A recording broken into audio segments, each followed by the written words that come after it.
40 years. That's how long it's been since Spaceballs first warped onto our screens in a galaxy not so far away, and now, finally, the Schwartz is awakening again, because Spaceballs 2 is officially aiming for a 2027 release. Yes, it's taken 4 decades, a dozen new Star Wars projects, and roughly 3 billion memes, but the wait, totally worth it.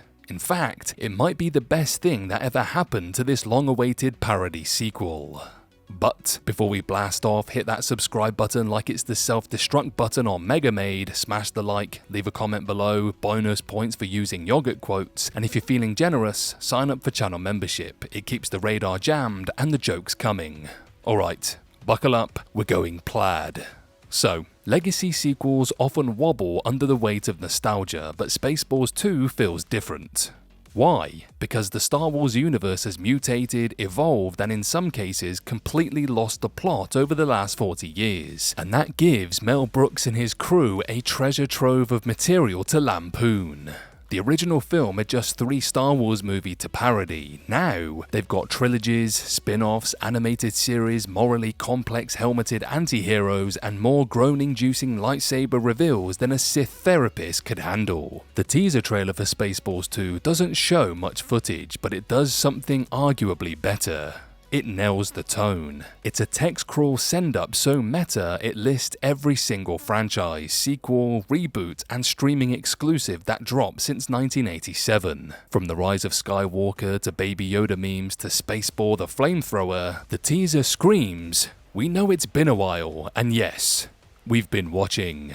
So why the decades-long wait? Well, believe it or not, Spaceballs 2 The Search for More Money started as a joke within a joke, and then life happened. Mel Brooks moved on, Rick Moranis stepped back from acting, and the Star Wars saga exploded like Alderaan. In 2013, hope flickered when Moranis confirmed he'd discussed the sequel with Brooks, then silence. Then The Force Awakens happened, and the idea got tossed back onto the table, and then silence again. Fans got so used to disappointment, we figured our Schwartz was permanently out of batteries. Then came 2024, the year Spaceballs 2 was officially confirmed, and cue fanfare. Mel Brooks and Josh Gad are producing, Josh Greenbaum is directing, and the cast list reads like a crossover fanfiction dream. Rick Moranis, Bill Pullman, Daphne Zuniga, and Mel freaking Brooks are all returning, plus we're getting fresh blood with Josh Gad, Keke Palmer, and Lewis Pullman. Yes, actual Lone Star Jr.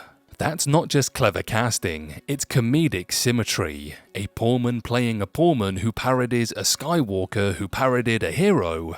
Mel Brooks would call that art. Even better, Lewis Pullman's character is rumored to be a Kylo Ren parody, which makes perfect sense. Brooding, misunderstood, and possibly addicted to mood fighting and dad issues. The father-son dynamic opens the door to double the gags, especially if Rick Moranis' dark helmet is still stomping around with unresolved trauma and comically oversized headwear. This isn't just passing the torch, it's lighting it with Schwartz-powered comedy gasoline. And oh, the content buffet. The original Spaceballs could only poke fun at the OG trilogy, but Spaceballs 2, it gets to roast the prequels, the sequels, Rogue One, Solo, and an entire empire of Disney Plus shows. There's comedic gold in everything from Darth Maul's dramatic 2-second return to Obi-Wan's eternal sadness to Andor's existential monologues. We could even get gags about Mandalorian parenting fails or the fact that the Star Wars galaxy still doesn't seem to have working handrails.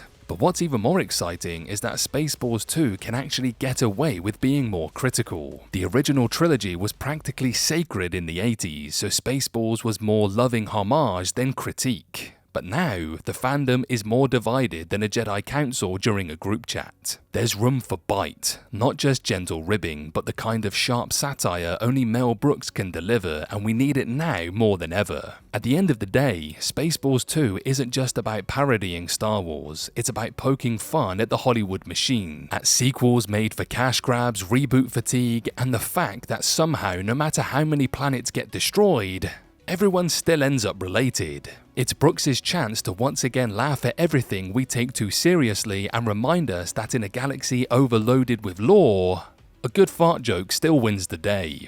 So raise your Schwartz, grab your Spaceballs lunchbox, and prepare to go beyond ludicrous speed, because Spaceballs might be 40 years late, but it's arriving precisely when it means to, with more jokes, more stars, and hopefully more merchandising. May the Schwartz be with us, always.